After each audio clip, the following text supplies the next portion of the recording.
Olá, pessoal. Esta aula tem a finalidade de expor para vocês a resolução das questões da nossa última atividade avaliativa, né? Nossa terceira APC, ok? Então, está aqui nossa atividade avaliativa, número 3, primeira série do ensino médio, ok, pessoal? É uma atividade que foi elaborada e foi aplicada, né? Nos formulários, né, utilizando os formulários do Google Classroom, mais especificamente o Google Forms. Infelizmente, né, estava olhando as notas de vocês e, novamente, muitas notas baixas. Né? A gente percebeu, então, que o entendimento do conteúdo, a aprendizagem não está ocorrendo satisfatoriamente. Então, até para dar uma melhorada, para a gente ver o que está acontecendo, eu vou fazer a correção comentada das questões e vou disponibilizar para vocês, tá bom? Vamos lá, pessoal. Bom, lembrem que para fazer essas questões, a gente tem que estar bem familiarizado com os conjuntos numéricos, né? Toda aquela linguagem, a amplitude de cada conjunto, como é que eu identifico os números, qual é a característica, ou quais são as características dos números para eles serem chamados de inteiros, para eles serem chamados de racionais. Então, nós temos que entender isso, estarmos familiarizados com isso. Por isso, todas aquelas videoaulas que eu fiz, que eu disponibilizei para vocês, e que infelizmente está tendo pouca visualização, ok? Então é preciso, a gente não consegue resolver esses problemas sem a gente compreender este conteúdo, tá bom? Vamos lá então. Dados os conjuntos, então ele me deu dois conjuntos na questão número 1, tá, pessoal? Questão número 1 aqui, ó. Esses números aqui, 1, 2, 3, 4, são outras coisas. Questão número 1 diz, ó, o conjunto A. Bom, o que é formado o conjunto A, pessoal? Essa leitura aqui a gente tem que saber fazer, ó. X pertence a Z. Significa que o conjunto A é formado de números, o quê? Inteiros. Z significa número inteiro, conjunto dos números inteiros. E que é X? X é cada elemento desse conjunto, tá? Essa linguagem, essa notação já foi bastante trabalhada com vocês. Então, para não escrever todos os elementos do conjunto, a gente usa essa linguagem que a gente fala da propriedade dos elementos. Então, quem são os elementos desse conjunto? Então, cada elemento a gente chama de X. Para dizer quem ele é. Não vou mostrar quais são. É uma forma de escrever, de representar os conjuntos. Não escrevendo os elementos um a um, mas escrevendo a propriedade dos elementos. Ok? Então, é uma forma de se escrever conjunto. Então, quem é o conjunto A? Ele é formado de elemento que pertence ao conjunto dos números inteiros. Você tem que entender o que significa isso aqui. Então, aqui eu só tenho números inteiros. Mas quais? Aí ele continua até aqui, ó. O X está aqui, ó. X é maior que menos 1. A leitura, pessoal, é sempre bom fazer partindo do X. Fica melhor para entender. Okay? Se você fizer assim, ó, menos 1 é menor que X. E X, por sua vez, é menor ou igual a 4. Ok. Só que tem que ler e entender o que está escrito aí. Então, o que essa estrutura aqui está dizendo? Quem é o X? O X é maior que menos 1. Então, X não é menos 1. É maior, mas tem que ser inteiro. E, ao mesmo tempo, ele é menor ou igual a 4. Ou seja, pessoal, o X é um número inteiro que fica entre menos 1 e 4, porém, contando também com o 4, porque o sinalzinho de igual aqui, ó, menor ou igual. Então, X pode ser menor que 4, mas também pode ser igual a 4. Bom, uma boa forma de visualizar isto é você representar na reta. A reta é uma boa representação dos conjuntos numéricos. Fica fácil de você visualizar, ok? Fica fácil para você ver aquilo que é imaginário. Você tem que imaginar. Então, você imagina um conjunto numérico. O que você faz? Você dá uma forma real para eles. É como que você dá uma forma física para esse conjunto dos números. Os conjuntos numéricos é uma coisa que fica na nossa imaginação. Até tem uma frase do Pablo Picasso que diz, né? Tudo que você pode imaginar é real. Então, quando eu falo em conjuntos numéricos, é uma coisa abstrata, né? Então, fica na nossa imaginação. Mas eu posso dar para esta minha imaginação uma forma física, né? Uma forma real. Eu posso fazer com que esse conjunto eu posso representar ele de forma gráfica, onde eu posso ver, visualizar. Então, ele passa a ser uma coisa real, não fica só na imaginação. O que eu estou dizendo? Estou dizendo que eu posso representar esse conjunto A na reta. Eu venho aqui, faço uma reta. Números inteiros, pessoal. Toda vez que você vai representar na reta os conjuntos numéricos, o nosso ponto de referência sempre vai ser o zero, porque o zero é que divide o campo positivo do campo negativo. Então, à direita dos zeros positivos, eu vou colocar os inteiros, porque só está falando de números inteiros, e aí você coloca até onde você quiser. Também já falamos bastante sobre isso. Pronto, ó. Vai embora. Mas também tem os negativos, que são menores que zero, e que na reta fica à esquerda do zero. Ó. Sempre deixando o mesmo espaço, ok? E vai embora. É assim. Então, o que eu tenho aqui? Uma representação do conjunto dos números inteiros na reta. Eu peguei pontos da reta e associei a eles um número. Tudo bem? Então, de quem que o conjunto A está falando? Dos números, ó, do x, que é maior que menos 1. Gente, por que eu estou falando maior? Porque eu estou fazendo a leitura do x. Ó. X é maior que menos 1. Se eu fizer a leitura partindo do menos 1, a leitura é menos 1 é menor que x, pessoal. Ah, claro, se eu digo que 3 é menor que 5, dá para eu ler de duas formas. 3 é menor que 5, portanto, 5 é maior que 3. Tá? Então, eu costumo orientar a leitura sempre partindo do x, que é o carinha que compõe o conjunto A. X é maior que menos 1. Quem é maior que menos 1? Então, eu conto menos 1? Não. Eu vou contar o que é maior que menos 1. Então, quem que é maior que menos 1? O 0, o 1, o 2, tudo que está à sua direita é maior do que ele. Porém, o x é menor que 4. O 4 não está aqui, então quem que é menor que 4? Quem está à sua esquerda. Porém, tem o sinal de igual, então significa que o x também pode ser o 4. Então, de quem estamos falando? Ó, o menos 1 está aqui e o 4 está aqui. Então, estamos falando dos números que estão entre eles. Ó. O 0 é maior que menos 1 e menor que 4. Então, eu conto 0, sim. O 1 é maior que menos 1 e menor que 4. Conto 1, sim. O 2 também, o 3 também. E o 4 eu conto? Sim.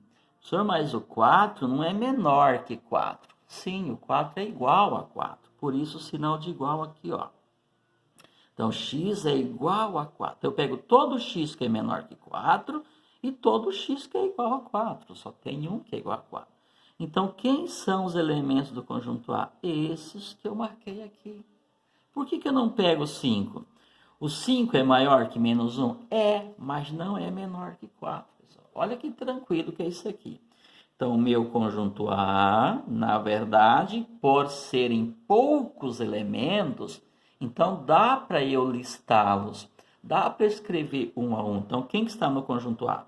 O 0, o 1, o 2, o 3 e o 4. Esse é o conjunto A. Ok? Então, quando você faz a leitura dele aqui, na sua imaginação tem que vir esses números aqui, ó. E o conjunto B? Vamos lá, mesma história. X agora é natural, ó. X pertence a N. Mesmo que fosse Z aqui, não ia atrapalhar em nada, porque ele diz quem é X aqui, ó. Mas tudo bem, X pertence a N. Então significa que eu vou trabalhar só com os naturais. Você pode fazer a mesma coisa, pode inclusive usar a reta de cima, sem problema nenhum. Mas eu vou fazer aqui, porque a ideia é trazer essa discussão para vocês. X pertence a N, então agora estamos falando de números naturais, só naturais. Gente, quem são os números naturais? Então são aqueles primeiros organizados pelo homem. Tá? Os naturais são os inteiros não negativos, ou seja, do zero para cima. Então você vem aqui na reta, coloca o zero, ele é sempre um parâmetro para a gente, é uma referência. E os naturais, então, 0, 1, 2, 3, 4 e assim por diante. Até onde você imagina, até o infinito. Bom, o que diz aqui? Que x é natural, porém, ó, x, a leitura do meio, é maior ou igual a zero. Então, x é maior que zero, mas igual. Então, eu começo a contar onde? No zero.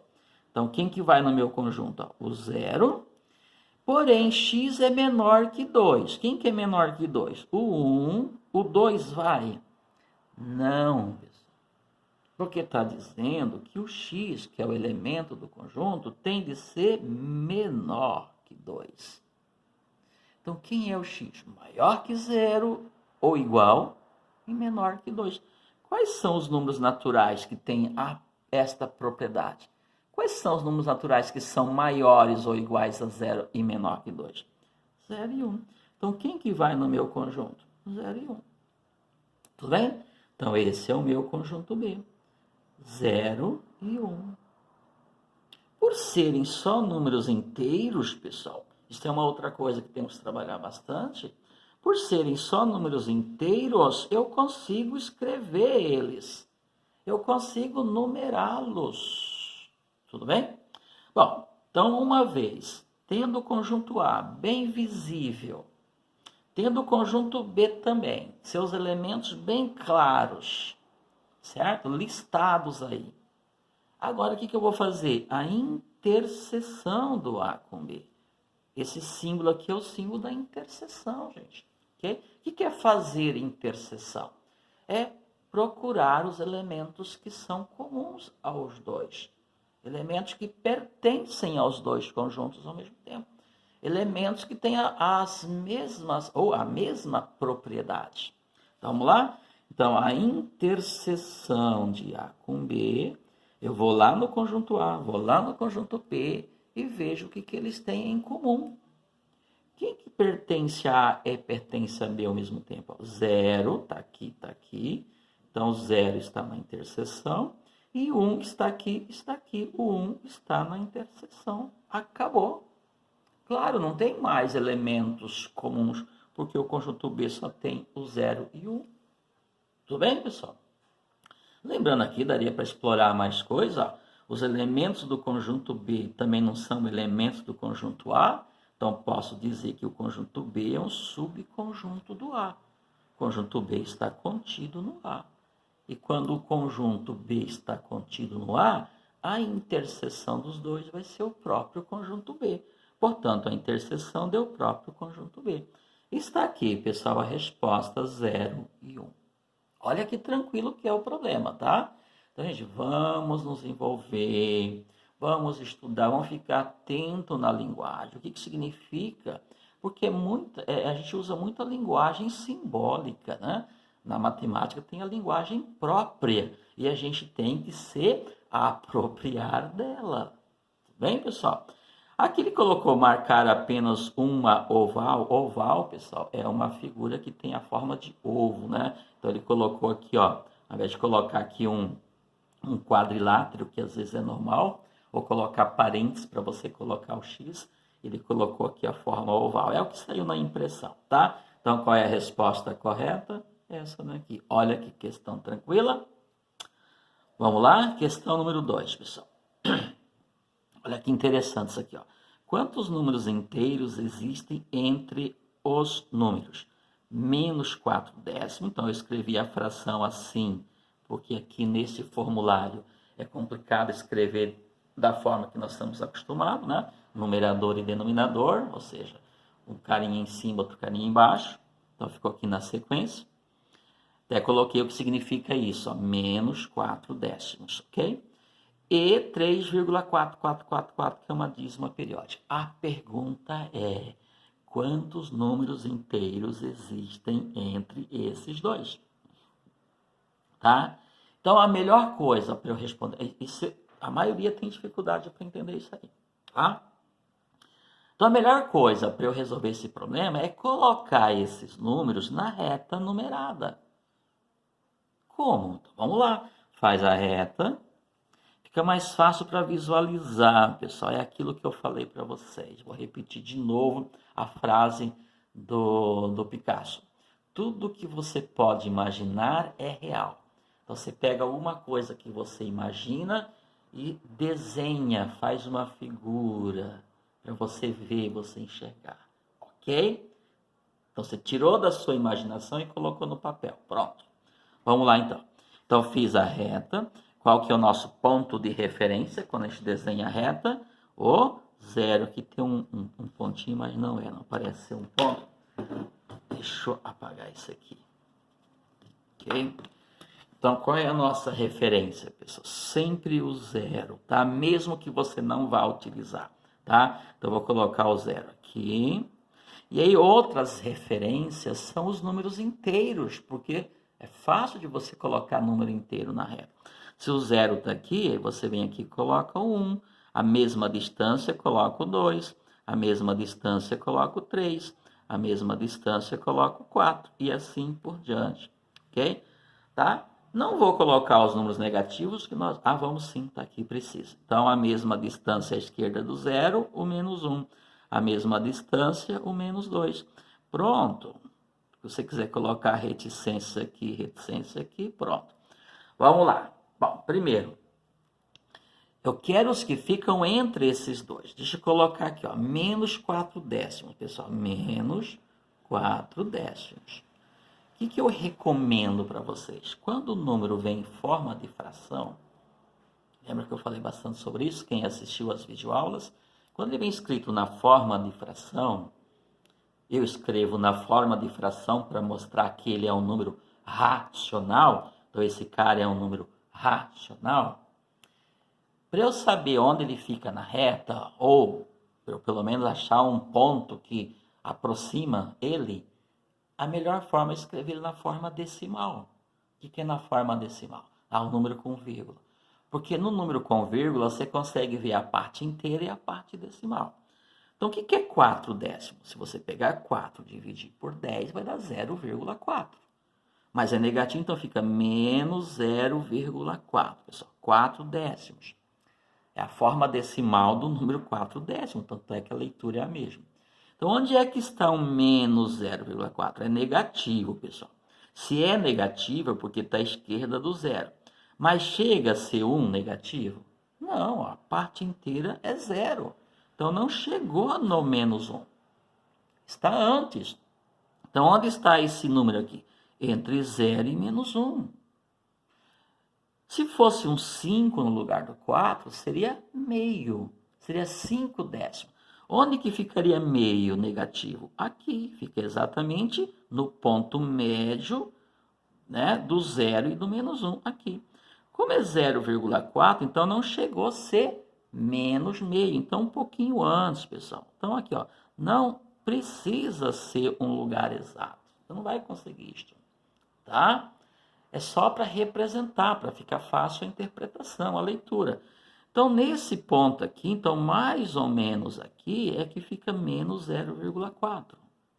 Só que eu não vou escrever menos 0,4, eu vou escrever menos 4 décimos. Eu coloquei assim só para facilitar a interpretação. Então, ali fica o menos 4 décimos. Em muitos exercícios, em muitos cálculos, vocês vão ter que fazer isto. Tá? Bom, e o outro? O outro é 3,444, pessoal. 3,444. Isso é uma dízima periódica, que pode ser escrito assim, 3,4 com a barra em cima. Lembram disso? Ok. Então, quem é esse número? Ó, a parte inteira dele é 3. 3, alguma coisa. Então, ele passou de 3. Mas chega a ser 4? Não. Chega a ser 4. Então, onde é que está esse número? Entre 3 e 4. Um número que não é inteiro, ele está entre dois números inteiros. Que é esse caso aqui. Isso aqui é o número decimal. Isso aqui é o número decimal. Se ele não é inteiro, então onde que ele fica na reta? Entre dois números inteiros. Tá? Então, o valor que ele representa, né, é sempre um valor que fica entre dois inteiros. Então, 3,4. Bom, como que você localiza ele na reta? Primeiro que esse número aqui ele não tem um lugar exato na reta. Por quê? Porque ele tem infinitas casas decimais. 3 inteiros e 4 décimos. Mas não é exatamente 4 décimos. Depois tem 4 centésimos, depois tem 4 milésimos. Então ele sempre vai distanciando um pouquinho mais do 3. Mas chega no 3,5? Não chega no 3,5. Se chegasse 3,5, no lugar desse 4 aqui seriam 5. Mas a ideia aqui é só achar um lugar aproximado para ele. Então você vem aqui na reta, 3, 4. 3,5 ficaria aqui. Ele é 3,4444444. Então cada vez se aproxima mais do 3,5. Mas nunca vai ser 3,5. Então, como é só uma representação, pega só a primeira casa decimal. 3,4. 3,5 está aqui.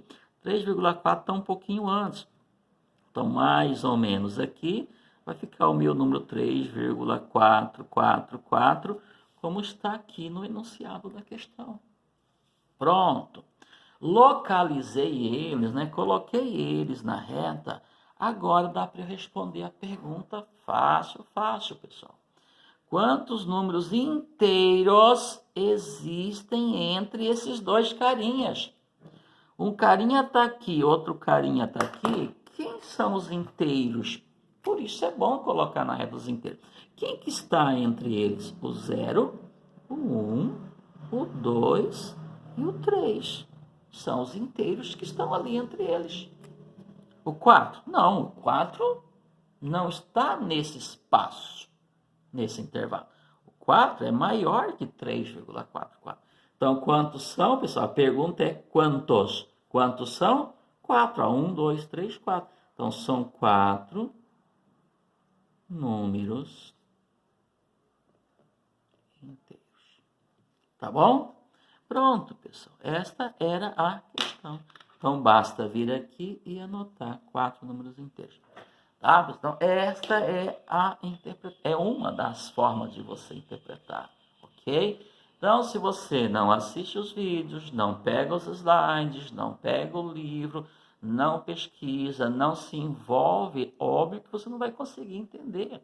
Não é uma coisa tão simples. Tem que começar a trabalhar isso na cabeça de vocês. Tem que construir esse mundo, esse universo numérico que é abstrato, eu falei para vocês. É uma coisa que tem que ficar na nossa imaginação. Tem que construir lá na nossa imaginação. Como que esse universo numérico foi organizado pelo homem. Tudo bem? Tá bom? Vamos continuar então com a nossa questão número 3. Questão número 3, pessoal, muito tranquila, tá?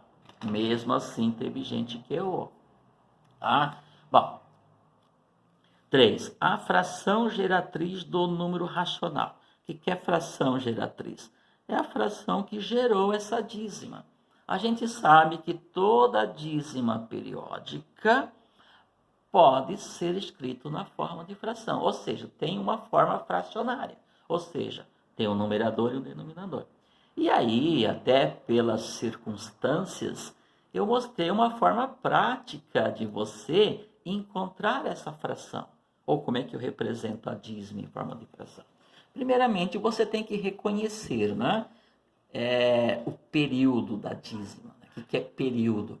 É aquele número ou aqueles algarismos que caracteriza a dízima.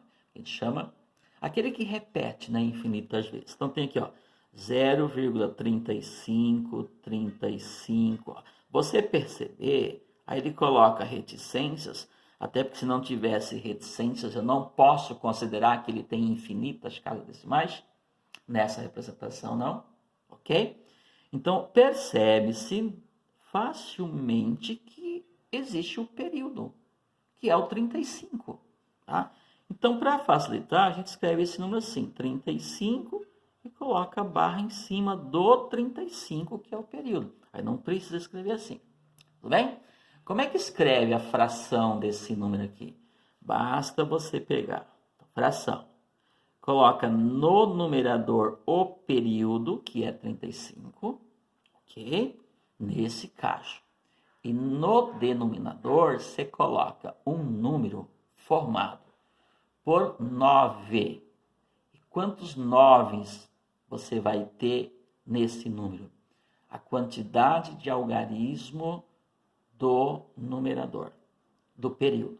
O período não é 35. 35 não tem 2 algarismos. Então, para cada algarismo do numerador, você coloca um 9, formando, portanto, 99. Então, 35,99 avos é a fração geratriz dessa dízima. Ou seja, se você pegar 35 e dividir por 99, vai dar exatamente isso. 0,35, 35, 35, 35. Ok, pessoal? Tranquilo? Portanto, aqui essa é a alternativa. Simples assim. Teve gente que errou. Ok? Tá bom? E lembrem, pessoal, eu mostrei como é que faz isto. Então, inclusive, tem duas videoaulas minhas onde eu mostro isso daí. Vou deixar claro, eu mostrei através de um procedimento prático, ok? Se você for procurar em livros e for procurar em outros vídeos, de repente eles vão mostrar para vocês uma outra forma de encontrar a fração geratriz, bem mais trabalhosa. Tudo bem? Ok, pessoal. Então vamos para a nossa próxima questão. Infelizmente não vai dar tempo nesse vídeo, vou ter que gravar um outro, porque essa questão número 4, ela vai ser um pouquinho trabalhosa, tá bom? Então eu vou encerrar esse vídeo aqui, aí eu volto no segundo vídeo para fazer as duas últimas questões com vocês, porque elas vão dar um pouquinho mais de trabalho. Não que sejam difíceis, é que eu vou ter que mostrar várias coisas, fazer uma revisãozinha, para depois a gente concluir a resolução dessas questões, tá bom? Então, espero que tenha sido útil para vocês. Até o nosso próximo vídeo.